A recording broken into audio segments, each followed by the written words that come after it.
Hi, this is Charlie Mato-Toyela with Blue Bear Flutes and bluebearflutes.com, where you'll find the latest and greatest, best, most inexpensive, affordable, good-sounding flutes the world has ever known. Anyway, please make sure you check out our website. A lot of people tell me in video comments, where can I buy your flutes? Are you still selling amps? Are you doing this? Are you doing that? Well, that's all available on my website, which is bluebearflutes.com. That's right, bluebearflutes.com. Yes, once again, it's bluebearflutes.com. Anyway, you can also find us on Instagram. We've been TikToking up a little bit when we get a chance. Just opportunity is really the biggest, most important thing, because between making flutes and having a life, it's really it's time consuming. Hence the long span of no videos on occasion, but not all the time, of course. Anyway, so today's video is going to serve two purposes, maybe three, possibly four. Actually, what I want to show you is whether or not you can make a flute with a square inside, okay? Or if you can use some varying kind of really unusual materials that are really easy to come by to make a flute with, and I guess maybe what processes and procedures it takes to do that. So, I would be completely remiss if I didn't tell you that back, I guess about 17, 18 years ago, when my family and I lived in Oklahoma, we used to go to the Cherokee Heritage Center there, and one gentleman had made some flutes with like some diamond inside shapes. When I'm talking about the inside shape, I'm talking about this actual body of the flute. And back in those days, I was one of the people, like so many of you may be today, thinking to myself, well, that's not going to make as good a sound as a round flute, is it? And of course, the natural inclination is to think that a round flute, since most materials that we historically used to make flutes out of were round, such as river cane and elderberry, and using the inside of a tree in some way, shape, or form, and taking the heart of the tree out of it and putting it back together. There's a lot of ways that people used to make flutes in the Americas. But yeah, typically they're round, and I guess we all have the notion that they should be round. And when I seen that one flute there at the Heritage Center that wasn't round, of course, he was using modern tools like any of us in the day, I thought to myself, well, this isn't going to sound good, and actually it sounded pretty good. So amazingly enough, that's been something in the back of my mind for a long time, and I've been wanting to make my own not round flute to see what happens, and mainly to show you guys, because it's an idea that everybody has, thinking that flutes should be round on the inside. And of course, that one that I played at the Heritage Center sounded really good, and it wasn't round on the inside, so here we are. Anyway, there are some adjustments and some concerns we may get to in the next part of this video. This part is actually going to be putting it together and waiting for it to dry overnight, and then we'll get back to it tomorrow. But the first steps are going to be marking it and drilling it, just like the inside of any flute. And most importantly, I need to tell you where this material came from. I don't know how many of you recognize it. Some of you thought to yourself, I knew that's what that was. This is actually a track in the bottom of a piece of wood that is banded to a pallet. It helps to keep things flat. This particular piece actually came from lumber that I purchased. And the lumber yard that I got it from special ordered it for me. And when I got the pallet that had the wood on it, this was actually on the top and the bottom, and there was a metal band that ran in between it that was really tight that we had to use some wire cuts to cut it off. But it kept my wood flat and keep it from warping and travel due to humidity and the temperature and everything else that could possibly change it. So you may have seen these before. They're used all over the place, not just for wood or anything like that. But long story short, it's a piece of pine, and it is from a pallet. It's from a pallet manufacturer that sells these kind of pieces to band stuff together on a pallet. So you can band them together without a pallet and just sandwich it in between some stuff, but it just depends on how stuff comes when you receive a shipment. So having said that, what I'm going to do is use my G pattern here, which is in my book, The Art of Native American Flute Making by Charlie and Jesse Mato-Toyela. It's also on a couple of our videos that we've made using a G flute pattern. This is just a piece of PVC. It's kind of a guide that we use. I would love to tell you the placement of the holes based on this guide, But if I do, somebody listening really carefully is going to say, that's not exactly the same as what it's in your book, which it is really close. It's based on that. It's just made for a different type of material, not following the specific guidelines of my book. So I'm not going to bother telling you what the measurements are today. Some people say, he just wants you to buy his book. Why would I want you to do that? No, honestly, if you wanted to learn about more fingerings and patterns and scales and everything else that you can do with a flute, there's a lot of that in my book. Of course, at this point in my flute making career, I am feeling book number 2, the return of the evil book coming on. But anyway, so what I've done is I've marked the fingerings. As you can see, I've marked a air supply hole and a sound hole and each of 5 fingerings. And if you're asking where's the 6th fingering, you should watch my 6-hole flute videos. That'll answer that question. Especially watch the funny one first. That's the last one I made. I should say the most recent one, because depending on how you sort. Anyway, it actually makes a good point about 6 holes. I think it's called as 6 holes better than 5, or 6 holes is better than 5. Not asking a question. But anyway, historically, Native Americans made all kinds of flutes, 4, 5, 6-hole flutes, 2-hole flutes, 3-hole flutes, whatever you feel like. I think as many as 18 holes or 14 holes, something like that. I forget. It's been a while since I've read it. But anyway, we make a lot of 5-hole flutes because it's easy for 6-hole flute players that play the modern 6-hole flute, learning how to play them, and it plays all the notes that any other flute would play, 5, 6, any holes. So having said that, I've marked it. Now I've got to go over and drill it. After we do that, we're going to glue it together and clamp it really tight. As you notice, there's a little bit of a warp. So I'm going to try to see if I can't straighten that out. If I don't, you'll get to find out will a square flute play that's warped inside. So let's go over to the drill.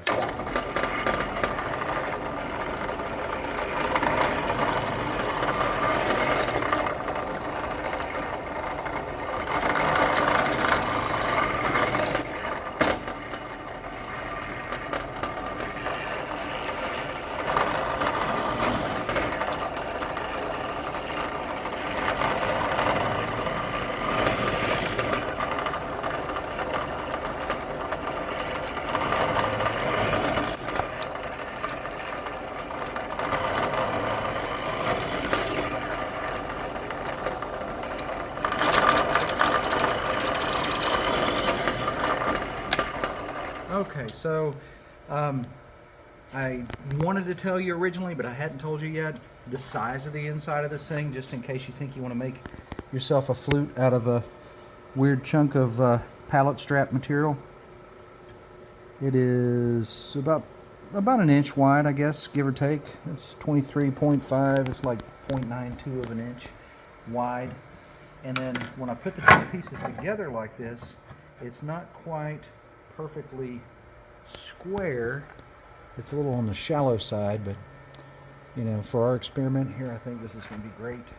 So it's about almost an inch wide and roughly 3/4, almost exactly 3/4 of an inch tall. So if you were endeavoring to make a flute and you were so inclined to worry about the calculations of what exact diameter that is, you can actually figure out the mass of it by determining its area and then the length of it. So figure out how many square inches the inside of the tube is from here to there, and then you can kind of go that. But I can just kind of eyeball it and guess. When you mix an inch with 3/4 of an inch, you get 7/8 of an inch maybe, which is about the right size for a G flute. So it works out. The one thing I don't like is it's a little warped, but like I say, I'm going to do my best to straighten this out. When you're in the woodworking business and you just start, if somebody asks you to get a lumber stretcher, there's no such thing. It just doesn't exist. Don't fall for that. It's silly.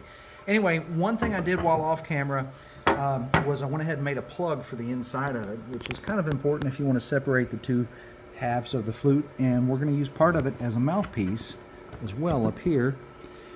So I sanded just a piece of square pine to fit, and we're going to make a nice square flute out of this. I am going to run it through a planer, so there may be some steps that if you're watching at home you wouldn't be able to follow without power tools. But I will tell you that just because the wall of this flute here is about somewhere between 1/2 and I guess maybe about 9/16 of an inch thick. Doesn't mean it won't play. It will actually still play. It'll be ugly as dirt, and you can sand it with hand sanding paper for the next 3 years and make it beautiful, and it would still have a square hole in the inside of it, and you'd be wondering, what did I do all this for? But anyway, so where there's a will, there's a way. That's what we usually say when it comes to hand sanding. I will be running it through the planer, though. I am not going to be hand sanding this thing that much. So hopefully it'll be square when I'm done with it, though. I want it to kind of look like maybe, what's that, Roblox, I think? Maybe if this was a Roblox Native American flute, that's what it would look like. I might even do something about that. But anyway. So the next thing we're going to do is burn the inside of it to try to clean up a little bit of the fuzzies that are in there. And then we will glue it together. And I'll tell you about today's sponsor. I'm just burning the inside just to make sure it's cleaned as much of that as I can, because even if I ran my sanding rod through it, it's not going to get all those corners, which I tried to do with hand sandpaper once already. Something else I should mention too is that originally this piece of wood was about 34 inches long, and I cut it down to a little bit more reasonable key of G flute size. This burning helps to harden the wood. It helps to make it a little bit more enduring. It also repels water a little bit, but most importantly, it helps to clean out some of the fuzzies, which nobody likes having fuzzies in their flute. And the downside of burning this area without gluing this thing in, glue doesn't like to stick to burnt wood as much, but there's plenty of not burnt wood there, as you can see, that it will stick to. Plus, I'd like to tell you today about today's sponsor. I'm just kidding. I'm today's sponsor. We pay for these videos out of our pocket, not this guy here. But I've been using Titebond for about 40 years, maybe 30, 35 years. I don't know how long they've been in business, but I've been using them since I've been doing woodworking, and I'm really happy with it. I'm not telling you this because they did actually sponsor this video. They didn't. I'm telling you this just as a polite little, hey, look, you know, as one woodworker to another, if you want to use some good glue, I've been using this stuff for a while. I'm not saying you have to go out and buy it, and by God, you don't need to buy a gallon of it unless you're making a bunch of flutes, because this gallon usually lasts us about, I don't know, I mean, we glue every drone together. It lasts us probably a good 3 months, 4 months, something like that. That's really a lot of drones going out. And we're so careful about how much we use so that we don't do too much of this or too much of that, and then it's just life in general. Okay, so a lot of people would go back and clean this up, but you know what? It's going to be just fine. So the next thing we're going to do is start on one end and just kind of run a bead of glue down each side of this thing. And we're going to go all the way down to this other side here. Sorry if I'm a little too quick for you. And then we're going to smear it along there. This stuff is water soluble and pretty safe. I think it touts the word non-toxic on their bottle, but if you're worried about that kind of thing, read it yourself. You never know when companies change. Gosh, there's been so many companies changing things over the years. Any of you Gen Xers out there that miss the flavor of old Coke, you know, they changed that so many times, and eventually they made classic Coke. It wasn't quite the same as original Coke, but it was pretty good. And then they erased classic Coke. But they make something today called caffeine-free Diet Coke. And I don't know why they do this. I think it's just for us Gen Xers, but caffeine-free Diet Coke actually tastes like classic Coke. If you don't believe me, try it. They're not our sponsor either. Like I said, this sponsor is these two worn-out old hands. I'm taking time off of work to show y'all something cool. Work being making flutes all day. So, I'm not going to say I'm an expert, but I have been doing this for more than half of my life. Not 3/4 of my life now. Okay, so it all looks good. It hasn't completely dried yet. Gosh, it's so hot. And then I'm just going to put this over here and start squeezy clamping this sucker together. Let me wipe my finger on something that you'll never see. There. Let's see what we can do here. First thing I really want to do is clamp it where that block is so that it doesn't slide so much. Oh, and these squeezy clamps too? Let's see. I know there used to be a name on that one. I don't think you'll see a name anywhere. They're Pittsburgh tools from Harbor Freight.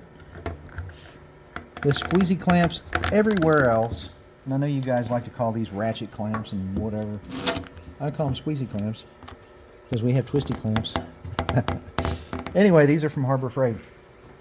They work at least as good as the expensive other chain stores, and they cost about 1/10 the price. I may have said 1/6 the price before, but I've really rethought that. Anyway, I'm happy with them.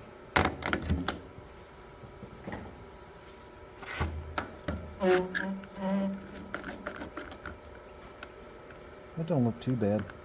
It's mostly square inside. Once we cut it open though, that's going to be, like when I cut it to tune it, that's going to be the tail right there, where there's actually a square knot. Now, let's see. Here's a little piece that's poking up.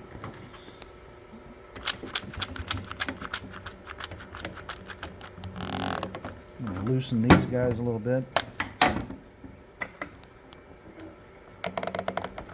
Let this one go, come back. There we go. Oh, that's a lot better. That's better. These clamps have really seen some stuff, you know? Now, let's come down here where it's poking out just a little bit more. Let's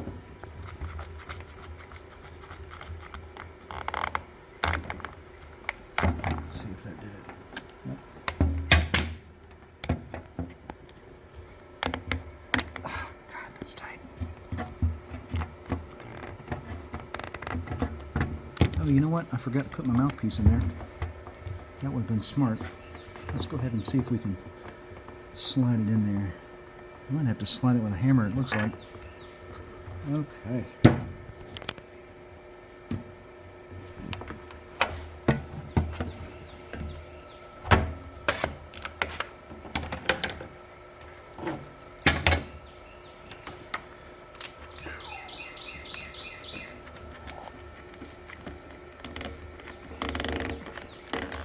Doesn't feel like it. Oh, maybe it moved a little bit. Yeah, that's close. So what I'm going to do right now is just put some glue kind of around a little bit and hope for the best.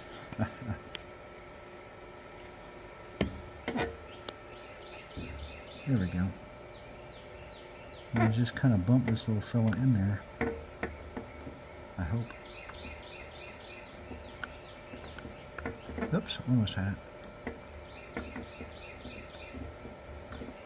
Okay, now. The struggles of life with Charlie Mato-Toyela.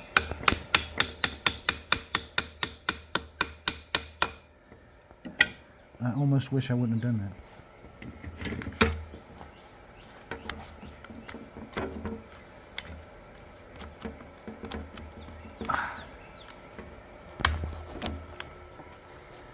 Mildly better. So it filled up a lot of it. We'll find another way to fill up the gap, but that's not going to be a problem. It's going to be great. Just going to let this guy sit right here and dry. And then in the meantime, while that's happening, you guys can watch my other videos. Okay, so y'all have been watching my videos for the last 24 hours, and you've watched as many as you can stand, and here we are. That's what's happened, right? Anyway, let's unclamp this guy and see where we are at. It looks like it all glued together very well. I still have some concerns about that plug for the mouthpiece end of it there. This end's not bad. We're going to have to cut off quite a bit of it, about right to there. But this isn't as pretty as I'd hoped it would be. So I'm probably going to fill it full of sawdust and hope for the best. Anyway, let's take it over to the planer. We're going to square it up, use the inside here as a guide to know how much we can take off of it, and then we'll come back and make it play and see what it sounds like.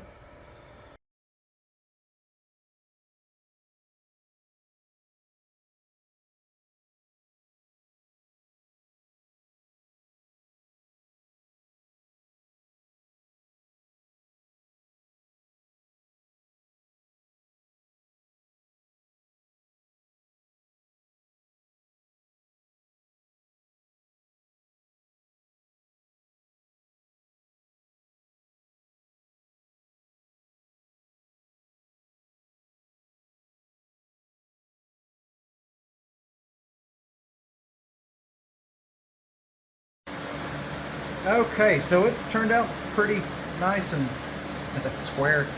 I made it a little rectangle simply because, as I had discussed before, the hole is not perfectly square. It's more of a wide and kind of shallow. So it's looking pretty good. As I've said, I know I'm going to cut it off right about here. I may use this piece for making a block.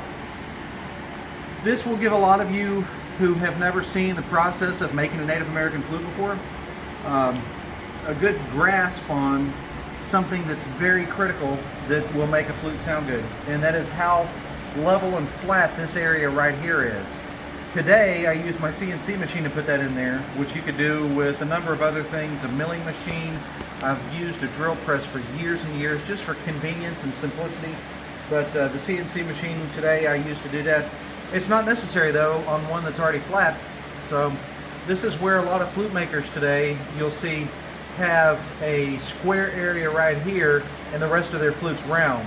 It's because they believe that's a good way to make this flat. Now with a square flute I totally agree, otherwise when you're finished it's got some kind of, and forgive me, I don't mean to be rude, but just to me, some kind of really stupid looking flared out top on it that just doesn't look right. It doesn't look like a round flute. It looks like a round flute that kind of had something growing in it right here, kind of like alien or something, I don't know.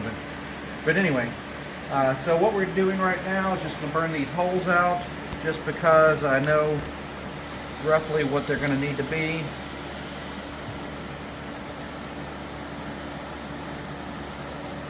This is just part of the process.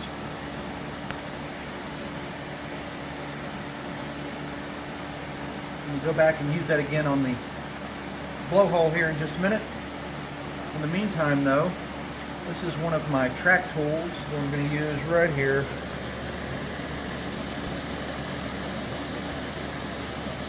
Just to make a nice square sound hole, which I have been using square sound holes for a long time. I might let that guy get really hot and then just push it through here instead of drilling it. I think it'll be quicker. That way I don't have to get up.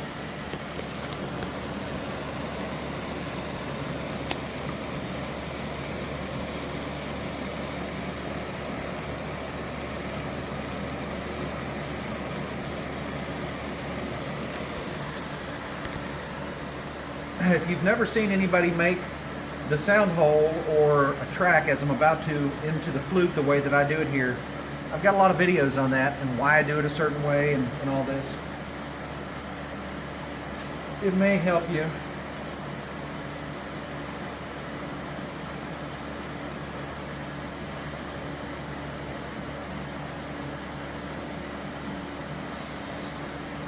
we go.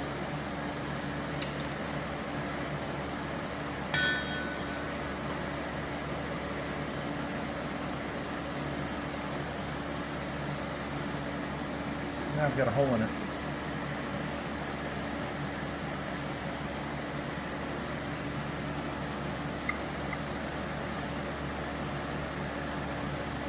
Anyway, I want to make a flute here that, what did I say, Steve from Roblox? He's actually from Minecraft. And Steve's going to be proud. One of the villagers crafted something that was really worthwhile.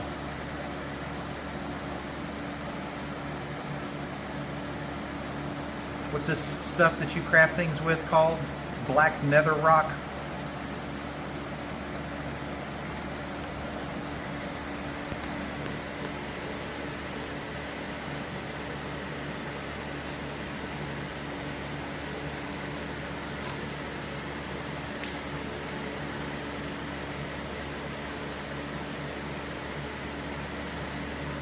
It's funny to watch people play that game.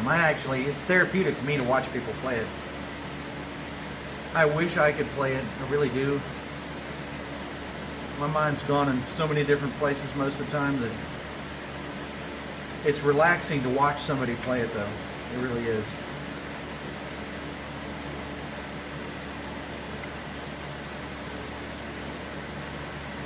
I'm a terrible backseat video game player too, so I give a lot of advice even though I might not know anything about the game.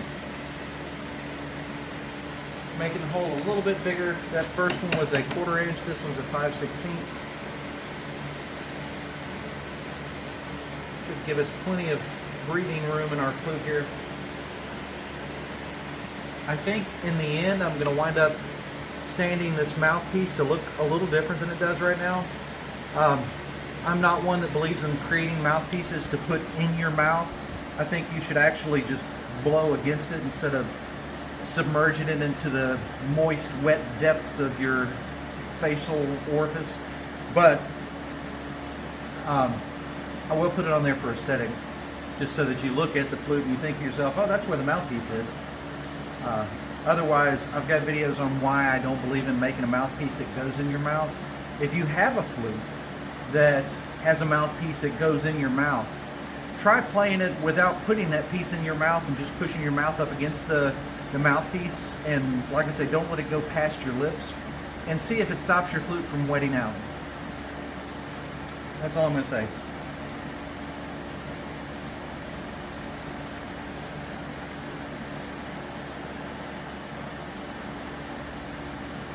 Sorry y'all, this wood is actually kind of on the thick side, so it's going to be just a minute getting the edge of this sound hole slanted upward the way that I want it, so that it's kind of sharp right there. See if I can't put some speed on this fire for us. Feels kind of neat, kind of like the edges are sharp.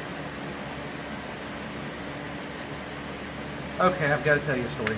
So years ago, when I used to travel around with some friends, distant cousin and a few other people to powwows, and used to sell my flutes. That's how I started out about 38 or so years ago.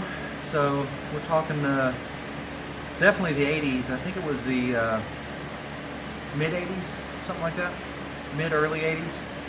Anyway, I was in my teens, and so I got to where I was making pipes a lot, and I didn't make redstone pipes for sale. Any of you that have an idea about that? I mean, I do have some redstone beads on, if you probably noticed, but I don't make redstone pipes and sell them. I don't agree with that. I don't agree with buying redstone and selling it. I sound like I'm talking Minecraft still, though, don't I? Anyway, I don't believe in selling red pipestone. I don't believe in buying red pipestone, and really, it's out of respect. There's a lot of people that do it. There's a lot of people in the world that scream at people that don't have that same respect that I just told you. That anyway, I'm getting into my political train of thought here. But anyway, I made a lot of blackstone pipes. I have, and I've made some clay pipes and sold quite a few of them. But I've made a lot of pipes out of blackstone, and I've sold a handful of them, sold a handful of my redstone pipes. The thing that I'm really quite proud of that I do today, that I don't advertise, and you'll probably hear this in like 3 videos of mine, but once in a while, a native person calls me up, and they're referred to by some other native person. And it's usually native people that I do this for too, so I'm not being prejudiced or anything. It's just how it works out. But anyway, on occasion, I make pipe stems for people. I don't make pipes for sale anymore. It's just not, I don't have time for that. But I make pipe stems for people because of kind of a need.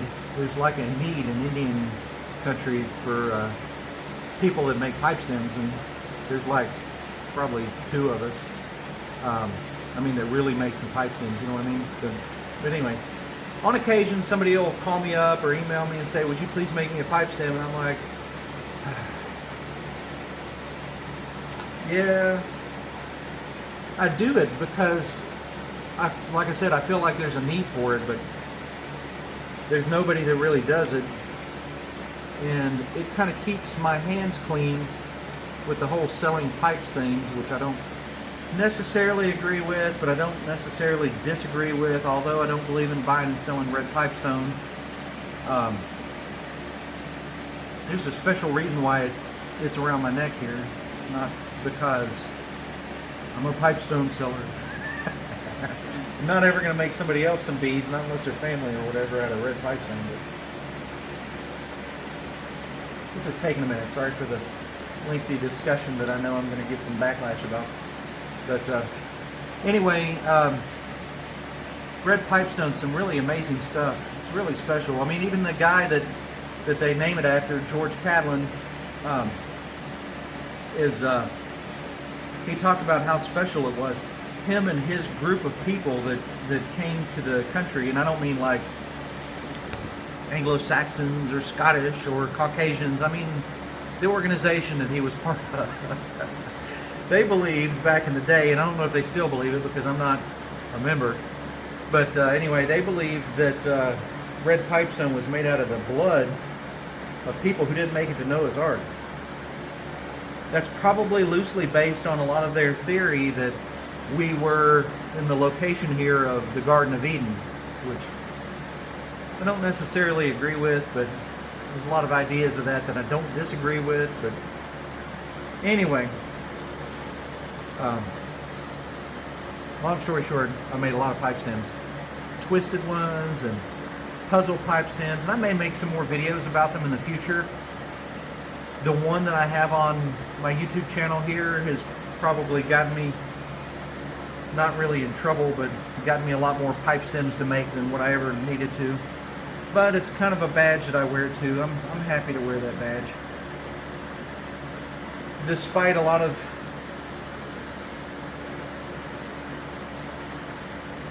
people's nasty things they say about people, I still make pipe stems for other Native people who need them and maybe have the means by which to make a pipe bowl, and by the time they're finished with it, they're like, God, that was a lot of work. Where am I going to get a good pipe stem? They probably feel that way. If you're wondering why there was a section of the video that was cut right there and then it started up again, it was because the camera woman, helped me to remember to stay on track, because as men get older, they tend to go off on tangents and don't remember to come back to them. Although I'm sure if I sit and think about it, I can convince myself that I had a really good segue that I was going to lead back into. Anyway, so there was a story I was going off on about sharp edges here, and I'm getting close to the end of my sound edge making, and I'm going to make the track. The track will be a lot quicker. But anyway, when I used to go to powwows and used to travel and sell my flutes and that kind of stuff, and I made a handful of pipes, I had this one person who would make a fine target by some of the negative speaking, loud Carindians. It's the first time you'll ever hear me say that on a video, but they exist. I found a neat website about them. Anyway, she was a fine example of a Carindian who still fits the criteria of what I used to and would have said up until so many years ago, and would have been right in there with those Carindian people. I would have called her a wannabe. We didn't have pretendian back in those days. We used to call them wannabes. I've been called that. So it's not a phrase that I'm really proud of that I ever used. Was she native? I don't know. Did she know native culture? That's not my place to judge. That's where I'm at today. But anyway, I let her see a pipe that I made, a pipe bowl made out of black steatite. Beautiful pipe bowl. I let her see it and I let her touch it, and she said in her best, let's see, Cowboys and Indians movie voice, she says, "This is not the pipe of my people." And oh my God.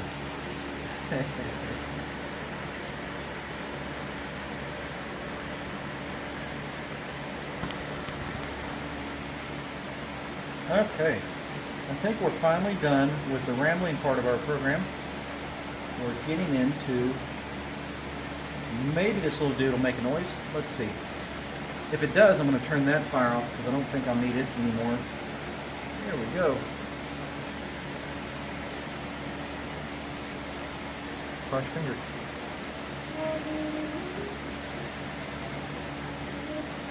There's no air leaks, that I know. The track is the perfect size. Maybe I'll sharpen this. Oh yeah, the edge looks like terrible. That's the part I've been struggling with while I've been rambling here.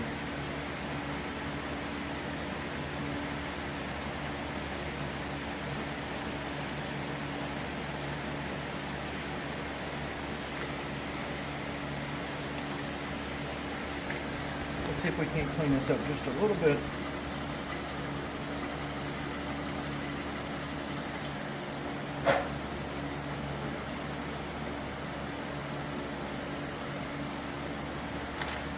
I'm going to let y'all take a good look at this track so that you can make some ideas about it and what it looks like. So this little burn area right here is not intentional. A lot of people think that you should slant it inwards. That's a bad idea. It does affect the sound in an interesting way, but until you get really good at making a track, you should never attempt that, in my opinion. But anyway, you can kind of see what the track looks like there and how wide it is. It'd be really difficult. I'd have to put my light up in there to show you, but the edge of this is actually kind of sharp now, so it's good. And I've got a block for it. It needs to sit right behind the edge of the hole. Now, something I've been thinking about that I really wanted to share with you all is a question that I get on a pretty usual occasion, and that is, I've made my flute, the fundamental note is XYZ, which you should know what the fundamental note's going to be before you make a flute, if that's what you're interested in doing. If you don't know what key you want to make a flute in, you just want to make it naturally tuned, I've got videos on stuff like that, but I've made a flute, and the fundamental note is E flat, which is what the fundamental note is for this. It's not really, calling something a fundamental note is kind of like calling this the sac, this slow air chamber. Those are just bad ideas. So when we think about something, a lot of us just kind of go with the flow and do whatever other people's do and kind of, you know, take for granted that this is that way and that's this way. But I don't know what it is. I think it's either being multilingual, or it has to do with my subconscious actually going through all these ideas in my head. And calling that a sac is a really just kind of obviously bad idea. But even the acronym for it, a slow air chamber, is also, we could go in and determine that this area is slower than this. I mean, it's just really nonsense talk is what it is, to make somebody look like they know what they're talking about. And forgive me if you're one of those people, but be humble. That's my idea, is to try to be humble, and if you can do that, then you're better off. Anyway, the fundamental note isn't right there. I'm going to cut it off, and that'll become the fundamental note, right? Anyway, so when I play all holes covered, it plays an E flat. And the reason people ask me about, I've got the fundamental note, now where do I put the fingerings? Well, that really depends, because The diameter of the flute, the length of the flute, not the note, but all those determine where those fingerings need to go, or should go, or can go.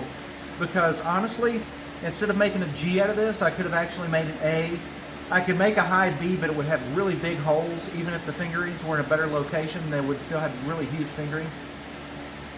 I could have squeezed an E out of it, but the holes would have been really small. So anyway, these are things you need to think about, and that's the reason that I have like schematics on how to make flutes based on, you know, the fingerings that I use, not the fingerings that this other flute maker uses where your holes are that far apart. See, my fingerings aren't like that. So anyway, there's a lot of things to consider. It's taken a lot of time and suffering and pain and really contributing my life's blood to this project and life. But anyway, so what I'm going to do is I'm going to go cut some of this off until I get it to about a G, and then we'll come back and see what we needed to do here. For any of you that didn't notice that I had sanded this mouthpiece to this shape in between takes, just pretend I just did it when you were listening to me sand, which actually I was sanding the bottom of the flute there to make it closer to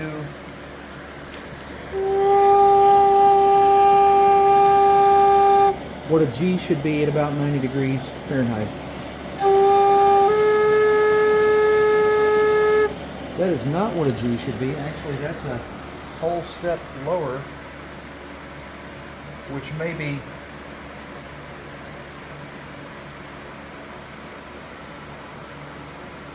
a symptom of a rectangular flute hole, the inside body. And I guess I can show you now, but I promised. Give me some glue out. That's what the inside looks like. A little more square now.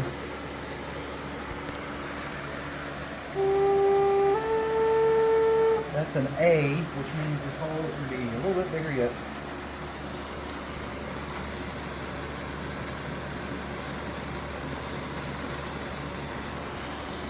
I almost am starting to wonder if I should have made this an A flat instead of a G. Excuse me, rather I should have made it an F sharp rather than a G.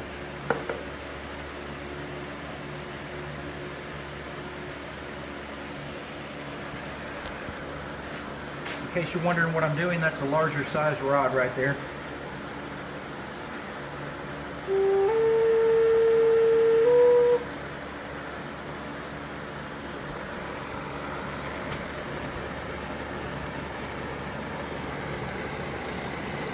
Normally I wouldn't struggle burning these holes in here like this either, but while I'm pushing it down, I'm actually pushing up at the same time in the hopes of elongating the hole that way, so that when I make it larger, the bottom edge of the hole down here is as far south as it's gone. Just, you have to sit and think about it for a while to understand exactly why I would do that. Another thing I could have done was take a larger drill bit and go drill them so that the center is a little north, encompassing the bottom edge there again. But I can do it with these burning tools just the same. Bumping the carbon off of that one.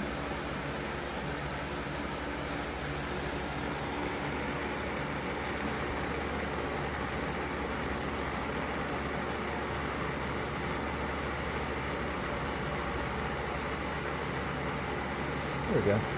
You can actually see what I'm talking about a little bit better on this one because I struggled a little bit more, so that I push the burning rod that way rather than just enlarging the hole as a circle. I enlarged it ovular, and part of this edge here is the furthest south edge of the hole. Anyway, I did that because I realized I'm going to have to go north a little bit to make these guys play right.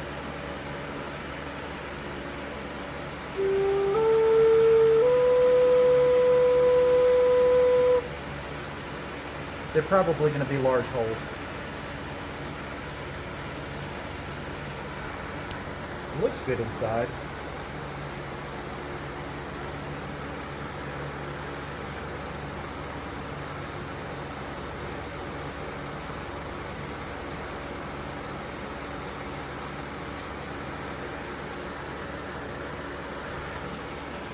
Let's see if that tune this guy up a little bit. That's close to a B flat, A sharp, but not right on the money yet. I'm gonna have to let this one here get really hot. In the meantime, I'm gonna go ahead and elongate these other holes.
I think, even though my table is really covered in stuff, I think you guys can watch this.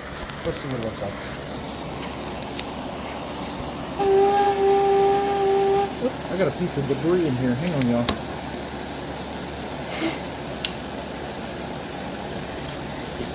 Okay.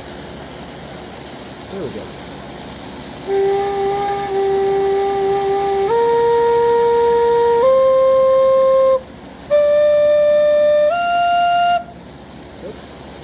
Mixed hole, getting a little bit bigger.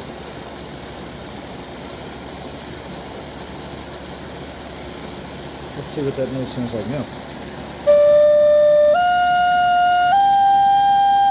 So,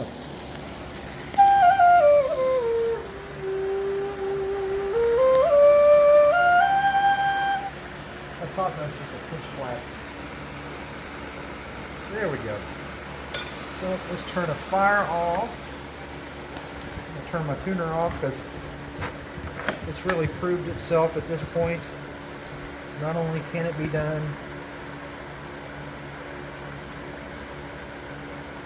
but what the results are. It's going to need a good sanding. Yeah, that's better. Okay. And then you'll get to see what it looks like once I've tied the block on and sanded it and cleaned it up. We'll also post some pictures of it on our Instagram, probably a video of me playing it. But this is what a flute with a square, well, hang on just a second. Get you all some better quality sound. I'm gonna leave that other fan going.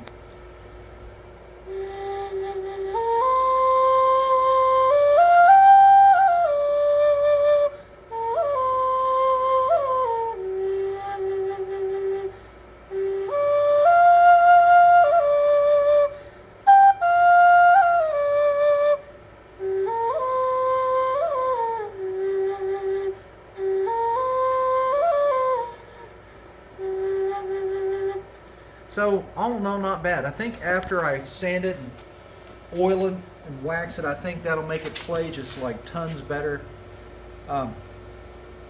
There's really not a lot else that I would do to try to make this thing better. Once again, just a proof and concept, not something I'm planning on making. Probably looks like a flute kit some of y'all have put together that you bought, except for the inside, because I know they sell them round, that some of my competitors make. Even at this point here, I could run it through my router and round the edges, but I'm not going to do that. This one was made for a purpose, as an experiment, to see what would happen with a flute with a square inside. And it plays. It actually sounds pretty good, in my opinion.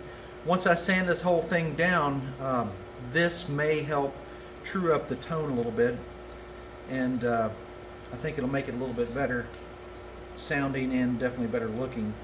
Then I'll oil and wax it, and we'll tie a block on it, and it'll be done. All in all, very interesting, something fun to do. I had mentioned to y'all, I know in the first video, where I was putting it together and telling you what I got it from, I was mentioning to you that a colleague who used to make flutes and sell them at the Cherokee Heritage Center there in Oklahoma, he made some square ones and some diamond-shaped ones. And like I said, I was a lot more critical of that kind of thing back in those days. I'm a lot more forgiving of it today. You know, I mean, do what you do. You know, I'm not dissing it a bit. It can make a good sounding flute, so that's great. I don't know what it is. I just like things to look more or less authentic. You know, like this one here is a giveaway I'm giving to a member of my tribe as kind of a gift, because he's in a place right now where he can't play a flute, and this was like he told me, he said, now don't make nothing special. I'm like, okay. So this is one out of one of my scrap boxes from like 10 years ago that I picked out. Well, maybe 8 years ago. I pulled it out of the scrap box and thought I would finish it up for him. But like I say, I like things to be more round, more kind of historic and authentic looking, and it's fun to experiment with stuff to see what happens, you know, and see how that works out. But for what I'm going to offer to the public as a Native American flute, you know, I want it to look a little more historic and be a little more historic if I can. Not exactly historic, you know, because these days, like I said, I use a CNC machine to mill this down and stuff. That doesn't make it finished product any less high quality at all. As a matter of fact, it helps, as I mentioned in my first video where I showed y'all my machine. I think it makes me be able to make better flutes, you know, in the long run. Although all the designs and everything I've come up with for every square inch of what we do in the shop in here. The only time that it's not something that I've come up with is when it's something that my wife or my oldest boy, River, who works in our shop all the time here, has come up with. On occasion, my other 2 kids do contribute, and I've had other people help in the shop in the past, but really it's been my family this whole time. And it's a lot of fun. It's something that we do. We take a deep breath when we get up in the morning and go work out most of the time, take care of our farm, and then come in the shop and work, sometimes in the heat, sometimes in the cold. And as you've seen, I tune accordingly to make sure that once it arrives to someone's home between 72 and about 76 degrees, it's usually 448. But unless they're requested to be 432, I've got a 432 sitting up here on top of my table.